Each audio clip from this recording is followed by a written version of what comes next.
Subscription के button को दबाइए और बेल आइकन पर क्लिक कीजिए ताकि आपको तमाम वीडियोस फौरन मिलती रहें और वीडियो पसंद आने की सूरत में इसे लाइक, शेयर और कमेंट करना मत भूलिए। सिला की पहाड़ी मदीना और जबल बनी उबैद के दरमियान वाक़ थी। मुसलमान उसके सामने मोर्चाबंद थे। अबू सुफियान ने मुसलमानों की तादाद देखी तो उसके होंठों पर तंजिया मुस्कुराहट आ गई। वो जरा आगे बढ़ा तो एक घोड़ा जो बड़ा तेज दौड़ा आ रहा था उसके पहलू में आन रुका। सवार को अबू सुफियान बड़ी अच्छी तरह जानता था। वो एक यहूदी था जो ताजरों के बहरूप में मदीना के अंदर गया था। वो मदीना से शेखीन के सिलसिला कोह में से होता हुआ कुरैश के लश्कर में पहुंचा था। अंदर से कोई ऐसी खबर लाए हो जो हमारे काम आ सके? अबू सुफियान ने पूछा और कहा, हमारे साथ साथ चलो और इतना ऊंचा बोलते चलो कि मेरे ये तीनों नायब भी सुन सकें। मुसलमानों ने शहर के दिफा और आबादी के तहफ्फुज के जो इंतजामात कर रखे हैं वो इस तरह हैं। यहूदी ने कहा, ये तो तुमको मालूम होगा कि मदीना छोटे छोटे किलों और एक दूसरे के साथ मिली हुई बस्तियों का शहर है। मुसलमानों ने शहर की औरतों, बच्चों और ज़ईफों को पीछे की तरफ वाले किलों में भेज दिया है। खंदक पर नजर रखने के लिए मुसलमानों ने गश्ती पहरे का जो इंतजाम किया है उसमें 200-250 अफराद शामिल हैं। ये अफराद तलवारों के अलावा फेंकने वाली बर्छियों और तीर कमानों से मुसल्लह हैं। उन्होंने इलाके तकसीम कर रखे हैं जिनमें वो सारा दिन और पूरी रात गश्त करते हैं। जहां कहीं से भी तुम खंदक अबूर करने की कोशिश करोगे वहां मुसलमानों की खासी ज्यादा तादाद पहुंच जाएगी और इस कदर ज्यादा तीर और बर्छियां बरसाएगी कि तुम लोग पीछे को भाग आने के सिवा कुछ न कर सकोगे। ये भी हो सकता है कि रातों को मुसलमान खंदक से बाहर आकर तुम पर शब खून मार कर वापस चले जाएं। अबू सुफियान ने पूछा, अब्दुल्लाह बिन अबी क्या कर रहा है? यहूदी जासूस ने कहा, ए कुरैश के सरदार, इतनी उम्र गुजार कर भी तुम इंसानों को समझने के काबिल नहीं हो सके। अब्दुल्लाह बिन अबी मुनाफिक है। मुसलमान उसे जमात मुनाफिकीन का सरदार कहते हैं और हम उसे यहूदियत का गद्दार समझते हैं। उसने मुसलमान होकर हमसे गद्दारी की थी। मुसलमानों में जाकर उसने तुम्हारे हक में उन्हें धोखे दिए। अगर उहुद की जंग में तुम जीत जाते तो वो तुम्हारे साथ होता, मगर मुसलमानों का पल्ला भारी देखकर उसने तुमसे भी और यहूदियों से भी नजरें फेर ली हैं। तुम्हें उस आदमी पर भरोसा नहीं करना चाहिए जो किसी मजहब का पैरोकार और वफादार न हो। और हय्यी बिन अख्तब कहाँ है? अबू सुफियान ने पूछा। उसे महासरे का मंजर याद आने लगा। लश्कर का जो हिस्सा उसके जेर कमान था उसे उसने बड़े अच्छे तरीके से महासरे की तरतीब में कर दिया था। ये महासरा 22 रोज तक रहा। पहले 10 दिनों में ही शहर के अंदर मुसलमान खुराक की कमी महसूस करने लगे, लेकिन इससे कुरैश को कोई फायदा नहीं पहुंच सकता था क्योंकि वो अपने साथ खुराक और रसद बहुत कम लाए थे। उनके वहम गुमान में भी नहीं था कि उन्हें मुसलमान अपने महासरे में लंबे अरसे के लिए बिठा लेंगे। खुराक की जितनी कमी शहर वाले महसूस कर रहे थे उससे कुछ ज्यादा कमी कुरैश के लश्कर में अपना असर दिखाने लगी थी। सिपाहियों में नुमायां तौर पर बेचैनी नजर आने लगी थी। मौरिख इब्ने हशाम लिखता है कि उस कैफियत में कि शहर में खुराक का कोई जखीरा नहीं था, लोगों को रोजाना निस्फ खुराक दी जा रही थी। मुनाफिकीन और यहूदी तखरीबकार दरपर्दा हरकत में आ गए थे। कोई भी न जान सका कि ये आवाज कहाँ से उठी है, लेकिन ये आवाज सारे शहर में फैल गई। मोहम्मद हमें कैसी बुरी मौत मरवाने का बंदोबस्त कर रहा है। एक तरफ वो कहता है कि बहुत जल्द कैसर और किसरा के खजाने हमारे कदमों में पड़े होंगे, दूसरी तरफ हमने उसकी नबूवत का ये असर भी न देखा कि आसमान से हमारे लिए खुराक उतरे। लोगों ने इस्लाम तो कबूल कर लिया था, लेकिन वो गोश्त पोस्त के इंसान थे। वो पेट की आवाजों से मुतासिर होने लगे। आखिर एक आवाज ने उन्हें पेट के भूत से आजादी दिला दी। क्या तुम खुदा से ये कहोगे कि हमने अपने पेट को खुदा से ज्यादा मुकद्दस जाना? ये एक रात की कड़क की तरह थी जो मदीना के गली कूचों में सुनाई देने लगी। आज खुदा को वो लोग अजीज होंगे जो अल्लाह के रसूल के साथ भूखे और प्यासे जाने देंगे। खुदा की कसम, इससे बड़ी बुज़दिली और बेगैरती मदीना वालों के लिए और क्या होगी कि हम अहले मक्का के कदमों में जा गिरें और कहें कि हम तुम्हारे गुलाम हैं, हमें कुछ खाने को दो। रसूल अकरम सल्लल्लाहु अलैहि वसल्लम शहर के दिफा में इस कदर सरगर्म थे कि आप सल्लल्लाहु अलैहि वसल्लम के लिए दिन और रात एक हो गए थे। आप अल्लाह के महबूब नबी थे। आप चाहते तो मौत से भी रूनुमा हो सकते थे, लेकिन आपको एहसास था कि हर आदमी पैगंबर और रसूल नहीं। न कोई इंसान आपके बाद नबुव्वत और रिसालत का दर्जा हासिल कर सकेगा। इसलिए आप इन इंसानों के लिए ये मिसाल कायम कर रहे थे कि इंसान अपनी इन लाजवाल जिस्मानी और नफ्सियाती कुव्वतों को जो खुदावंद ताला ने उन्हें अता की हैं, इस्तक़लाल और साबित कदमी से इस्तेमाल करे तो वो मौजज़ा नुमा कारनामे अंजाम दे सकता है। محاصرے کے دوران آپ صلی اللہ علیہ وسلم کی سرگرمیاں اور آپ صلی اللہ علیہ وسلم کی حالت ایک سالار کے علاوہ ایک سپاہی کی بھی تھی۔ آپ صلی اللہ علیہ وسلم کو اس کیفیت اور اس سرگرمی میں دیکھ کر مسلمان بھوک اور پیاس کو بھول گئے اور ان میں ایسا جوش پیدا ہوا کہ ان میں بعض خندق کے قریب چلے جاتے اور قریش کو بزدلی کے طعنے دیتے۔ وہ 7 مارچ 627 عیسوی کا دن تھا جب ابو سفیان نے پریشان ہو کر کہا کہ حی بن اخطب کو بلاؤ۔ اس کی پریشانی کا باعث یہ تھا کہ 10 دنوں میں اس کے لشکر کی خوراک کا ذخیرہ بہت کم رہ گیا تھا۔ سپاہیوں نے قرب و جوار کی بستیوں میں لوٹ مار کر کے کچھ خوراک تو حاصل کر لی تھی، لیکن اس ریگزار میں لوگوں کے گھروں میں بھی خوراک کا کوئی ذخیرہ نہیں ہوتا تھا۔ قریش کے لشکر میں بددلی پھیلنے لگی۔ اپنے لشکر کے جذبے کو یوں ٹھنڈا پڑتے دیکھ کر اس نے یہودیوں کے ایک قبیلے کے سردار کو یعنی ہوئی بن اخطب کو بلایا، جو قریش کی زمین دوز مدد کے لیے لشکر کے قریب ہی موجود تھا۔ وہ تو اس انتظار میں تھا کہ اہل قریش اسے بلائیں اور اس سے مدد مانگے۔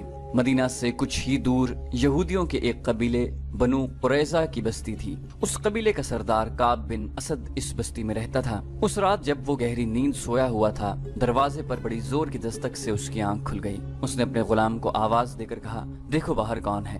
غلام نے کہا، ہوئی بن اخطب آیا ہے۔ رات کے اس وقت وہ اپنے ہی کسی مطلب سے آیا ہوگا۔ کعب بن اسد نے غصیلی آواز میں کہا، اسے کہو کہ میں اس وقت تمہارا کوئی مطلب پورا نہیں کر سکتا، دن کے وقت آنا۔ بنو قریظہ یہودیوں کا وہ قبیلہ تھا جس نے مسلمانوں کے ساتھ دوستی کا اور ایک دوسرے کے خلاف جنگ نہ کرنے کا معاہدہ کر رکھا تھا۔ اس معاہدے میں یہودیوں کے دوسرے 2 قبیلے بنو قینقاع اور بنو نذیر بھی شامل تھے، لیکن ان دونوں قبیلوں نے اس معاہدے کی خلاف ورزی کی تھی اور مسلمانوں نے انہیں وہ سزا دی تھی کہ وہ لوگ شام کی طرف بھاگ گئے تھے۔ صرف بنو قریظہ تھا جس نے معاہدے کو برقرار رکھا اور اس کا احترام کیا۔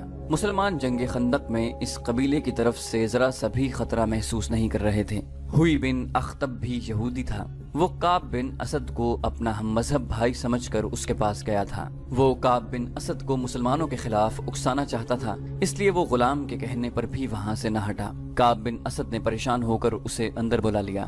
میں جانتا ہوں تم اس وقت میرے پاس کیوں آئے ہو، کعب بن اسد نے ہوئی سے کہا۔ اگر تم ابو سفیان کے کہنے پر آئے ہو تو اسے کہہ دو کہ ہم نے مسلمانوں کے ساتھ جو معاہدہ کیا ہے اس پر مسلمان پوری دیانتداری سے قائم ہیں۔ وہ ہمیں اپنا حلیف سمجھتے ہیں اور انہوں نے ہمیں پورے حقوق دے رکھے ہیں۔ ہوئی بن اخطب نے کہا، ہوش میں آ کعب بن اسد، بنو قینقاع اور بنو نذیر کا انجام دیکھ لے۔ مسلمانوں کی شکست مجھے صاف نظر آ رہی ہے۔ خدائے یہودا کی قسم 10,000 کا لشکر مسلمانوں کو کچل ڈالے گا، پھر یہ مسلمان تم پر ٹوٹ پڑیں گے کہ یہودیوں نے انہیں شکست دلائی ہے۔ تم چاہتے کیا ہو ہوئی؟ کعب بن اسد نے پوچھا۔ قریش کے لشکر کا ایک حصہ پہاڑوں کے پیچھے سے تمہارے پاس پہنچ جائے گا، ہوئی نے کہا۔ تمہاری موجودگی میں یہ سپاہی مسلمانوں پر عقب سے حملہ نہیں کر سکتے۔ تم اپنے قبیلے سمیت قریش سے مل جاؤ اور مسلمانوں پر اس طرح سے حملہ کرو کہ تمہیں جم کر نہ لڑنا پڑے، بلکہ ضرب لگا کر پیچھے ہٹاؤ۔ اس سے قریش کو یہ فائدہ ہوگا کہ مسلمانوں کی توجہ خندق سے ہٹ جائے گی اور قریش کا لشکر خندق کو عبور کر لے گا۔ اگر میں تمہاری بات مان لوں اور ہمارا حملہ وہ کام نہ کر سکے جو تم چاہتے ہو تو جانتے ہو مسلمان ہمارے ساتھ کیا سلوک کریں گے۔ کعب بن اسد نے کہا، تم مسلمانوں کے قہر و غضب سے واقف ہو۔ کیا بنو قینقاع اور بنو نذیر کا کوئی ایک بھی یہودی تمہیں یہاں نظر آتا ہے؟ ابو سفیان نے سب کچھ سوچ سمجھ کر تمہیں معاہدے کی دعوت دی ہے، ہوئی بن اخطب نے کہا۔ اگر مسلمانوں کا قہر و غضب تم پر گرنے لگا تو قریش کے لشکر کا ایک حصہ تمہارے قبیلے کی حفاظت کے لیے شیخین اور لاوا کی پہاڑیوں میں موجود رہے گا۔ وہ شب خون مارنے والے تجربہ کار سپاہیوں کا لشکر ہوگا جو مسلمانوں کو تمہاری طرف آنکھ اٹھا کر بھی دیکھنے کی مہلت نہیں دیں گے۔ تم مجھے اتنے بڑے خطرے میں ڈال رہے ہو جو میرے پورے قبیلے کو تباہ کر دے گا۔ کعب بن اسد نے کہا، تمہارا قبیلہ تباہ ہو یا نہ ہو، اہل قریش اتنی قیمت دیں گے جو تم نے کبھی سوچی بھی نہ ہوگی۔ ہوئی نے کہا، یا اپنے تعاون کی قیمت خود بتا دو، جو کہو گے جس شکل میں مانگو گے تمہیں قیمت مل جائے گی اور تمہارے قبیلے کو پورا تحفظ ملے گا۔ مسلمان اگلے چند دنوں میں نیست و نابود ہو جائیں گے، تم اس کا ساتھ دو جو زندہ رہے گا اور جس کے ہاتھ میں طاقت ہوگی۔ کعب بن اسد آخر یہودی تھا، اس نے زر و جواہرات کی لالچ میں آ کر ہوئی بن اخطب کی بات مان لی۔ قریش کا کوئی سپاہی ہماری بستی کے قریب نہ آئے۔ کعب بن اسد نے کہا، مسلمانوں پر میرا قبیلہ شب خون مارتا رہے گا۔ یہ کام رات کی تاریکی میں کیا جائے گا تاکہ مسلمانوں کو پتہ ہی نہ چل سکے کہ شب خون مارنے والے بنو قریظہ کے آدمی ہیں۔ کعب نے ہونٹوں پر ہلکی سی مسکراہٹ لاتے ہوئے کہا، हुई तुम देख रहे हो कि मैं यहाँ अकेला पड़ा हूँ, मेरी रातें तन्हाई में गुजर रही हैं, आज की रात तन्हा गुजारो। हुई ने कहा, कल तुम तन्हा नहीं होगे, मुझे 10 दिनों की मोहलत मिलनी चाहिए। काब बिन असद ने कहा, मुझे अपने कबीले को तैयार करना है। कुरैश और बनु कुरैजा के दरमियान मुआहिदा हो गया। साद बिन अतीक मामूली किस्म का एक जवान था जिसकी मदीना में कोई हैसियत नहीं थी। वो खंजर और तलवारें तेज करने का काम करता था। उसमें ये खूबी थी कि खुदा ने उसे आवाज पुरसोज और सुरीली दी थी और वो शहसवार था। रातों को किसी महफिल में उसकी आवाज सुनाई देती थी तो लोग बाहर आकर उसका गाना सुना करते थे। कभी रात को वो शहर से बाहर चला जाता और अपनी तरंग में गाया करता था। उसने इस्लाम कबूल कर लिया था। एक रात वो पुरसोज लय में शहर से दूर कहीं गा रहा था कि एक बड़ी खूबसूरत और जवान लड़की उसके सामने यूं आन खड़ी हुई जैसे कोई जिन या चुड़ैल इंसान के हसीन रूप में आ गई हो। साद घबरा कर खामोश हो गया। लड़की ने कहा, इस आवाज से मुझे महरूम न करो जो मुझे घर से निकाल लाई है। मुझे देखकर खामोश हो गए हो तो मैं दूर चली जाती हूँ। अपने नगमे का खून न करो।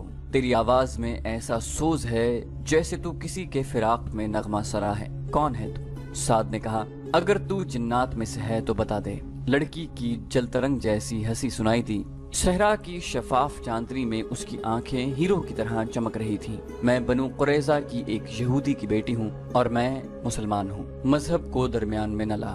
यहूदन ने कहा, नगमों का कोई मजहब नहीं होता। मैं तेरे लिए नहीं, तेरे नगमे और तेरी आवाज के लिए आई हूँ। साद दोबारा अपनी धुन में गुनगुनाने लगा। एक रोज यहूदन ने उसे कहा कि साद कबूल कर ले तो वो उसके पास आ जाएगी और इस्लाम कबूल कर लेगी।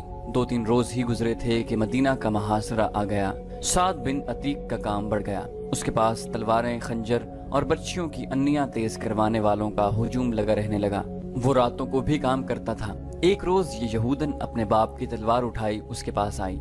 यहूदन ने कहा, तलवार तेज कराने के बहाने आई हूँ, आज ही रात यहाँ से निकलो वरना हम कभी न मिल सकेंगे। क्या हो गया है? परसों शाम मेरे बाप ने मुझे कहा कि कबीले के सरदार काब बिन असद को मेरी जरूरत है। यहूदन ने बताया, बाप ने हुई बिन अख्तब का नाम लिया है। मैं काब के घर चली गई। वहाँ हुई के अलावा 2 और आदमी बैठे हुए थे। वो इस तरह की बातें कर रहे थे कि मुसलमानों के आखिरी दिन आ गए हैं। काब बिन असद, हुई बिन अख्तब और कुरैश के दरमियान उस लड़की की मौजूदगी में मुआहिदा हुआ और मुसलमानों पर अकब से हमलों का मंसूबा तय हुआ। उस यहूदन को रात भर काब के पास गुजारनी पड़ी। सुबह वो अपने घर आ गई। उसे मुसलमानों के साथ कोई दिलचस्पी न थी। उसकी दिलचस्पियां साद के साथ थीं। उसके कानों में ये बात भी पड़ी थी कि काब उसे बीवी या दाश्ता की हैसियत से अपने पास रख लेगा। साद बिन अतीक उस यहूदन की मोहब्बत को तो भूल ही गया। उसने यहूदन को घर भेज दिया और एक बुजुर्ग मुसलमान को बताया कि काब बिन असद ने हुई के कहने पर कुरैश के साथ मुआहिदा कर लिया है। उस बुजुर्ग ने ये इत्तला ऊपर पहुंचा दी। रसूल अकरम सल्लल्लाहु अलैहि वसल्लम को बताया गया कि बनु कुरैजा ने बनु कैनकाह और बनु नुज़ैर की तरह अपना मुआहिदा तोड़ दिया है। आप सल्लल्लाहु अलैहि वसल्लम ने काब बिन असद के खिलाफ कोई कार्रवाई करने से पहले ये यकीन कर लेना जरूरी समझा कि बनु कुरैजा ने वाकई कुरैश के साथ मुआहिदा कर लिया है। अल्लाह अपने नाम लेवा बंदों की मदद करता है। उसके फौरन बाद एक ऐसा वाकया हुआ कि जिससे तस्दीक हो गई कि बनु कुरैजा और कुरैश के दरमियान बड़ा खतरनाक मुआहिदा हुआ है। वाकया यूं हुआ, औरतों और बच्चों को शहर के उन मकानों और छोटे छोटे कल्लों में मुंतकिल कर दिया गया था जो खंदक से दूर थे। एक ऐसे ही कले में रसूल अकरम सल्लल्लाहु अलैहि वसल्लम की फूफी सफिया रज़ियल्लाहु अन्हा चंद एक औरतों और बहुत से बच्चों के साथ मुकीम थीं। एक रोज सफिया रज़ियल्लाहु अन्हा कले की फसील पर घूम फिर रही थीं कि उन्होंने नीचे देखा एक आदमी दीवार के साथ साथ मशकूक सी चाल चलता जा रहा था। वो कहीं रुकता, दीवार को देखता और आगे चल पड़ता। सफिया रज़ियल्लाहु अन्हा उसे छुप कर देखने लगी। साफ पता चलता था कि ये आदमी किले के अंदर आने का कोई रास्ता या जरिया देख रहा है। सफिया रज़ियल्लाहु अन्हा को इस वजह से भी इस आदमी पर शक हुआ कि शहर के तमाम आदमी खंदक के करीब मोर्चाबंद थे या जंग के किसी और काम में मसरूफ थे।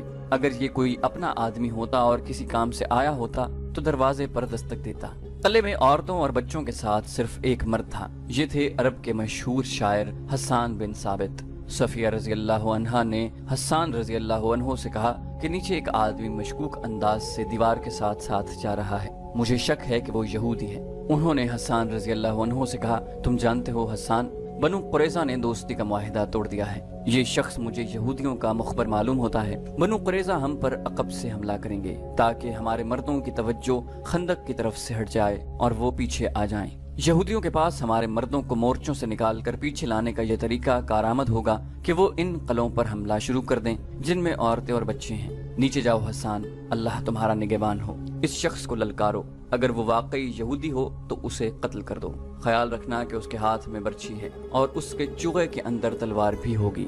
حسان بن ثابت نے کہا، اے عظیم خاتون، کیا آپ نہیں جانتی کہ میں بیمار ہوں؟ اگر مجھ میں ذرا سی طاقت بھی ہوتی تو اس وقت میں میدان جنگ میں ہوتا۔ مورخ ابن حشام اور ابن قتیبہ نے لکھا ہے کہ عرب کے عظیم شاعر کا یہ جواب سن کر رسول اکرم صلی اللہ علیہ وسلم کی پھوپھی صفیہ رضی اللہ عنہا خود اس مشکوک آدمی کو پکڑنے یا مارنے کے لیے چل پڑی، لیکن یہ نہ دیکھا کہ ایک مسلح مرد کے مقابلے میں جاتے ہوئے ان کے ہاتھ میں کون سا ہتھیار ہے۔ وہ جلدی میں جو ہتھیار لے کر گئیں وہ برچھی نہیں تھی، تلوار نہیں تھی، وہ ایک ڈنڈا تھا۔ صفیہ رضی اللہ عنہا دوڑتی ہوئی باہر نکلی اور اس مشکوک آدمی کے پیچھے جا رکی جو دیوار کے ساتھ کھڑا اوپر دیکھ رہا تھا۔ صفیہ رضی اللہ عنہا نے اسے للکارا، کون ہے تو؟ مشکوک آدمی نے بدک کر پیچھے دیکھا۔ اگر وہ کسی غلط نیت سے نہ آیا ہوتا تو اس کا انداز کچھ اور ہوتا، مگر اس نے برچھی تان لی۔ حضرت صفیہ نے اس کا چہرہ دیکھا تو کوئی شک نہ رہا کہ وہ یہودی تھا اور وہ بنو قریظہ کا ہی ہو سکتا تھا۔ اسے یقین تھا کہ وہ ایک عورت ہے، وہ بھی ایک ڈنڈے سے مسلح، اس کا کچھ نہیں بگاڑ سکے گی۔ حضرت صفیہ نے للکار کر کہا، تجھ پر خدا کی لعنت، کیا تو بنو قریظہ کا مخبر نہیں ہے؟ یہودی نے کہا، محمد کی پھوپھی یہاں سے چلی جا، کیا تو میرے ہاتھوں مرنے آئی ہے؟ ہاں، میں بنو قریظہ کا آدمی ہوں۔ وہ بولی، پھر تو یہاں سے زندہ بچ کر نہیں جائے گا۔ یہودی نے قہقہ لگایا اور بڑھ کر برچھی ماری۔ جس تیزی سے برچھی آئی تھی اس سے زیادہ تیزی سے صفیہ رضی اللہ عنہا ایک طرف ہو گئیں۔ یہودی کا وار خالی گیا تو وہ سنبھل نہ سکا، وہ آگے کو جھکا اور اپنے بڑھتے ہوئے قدموں کو نہ روک سکا۔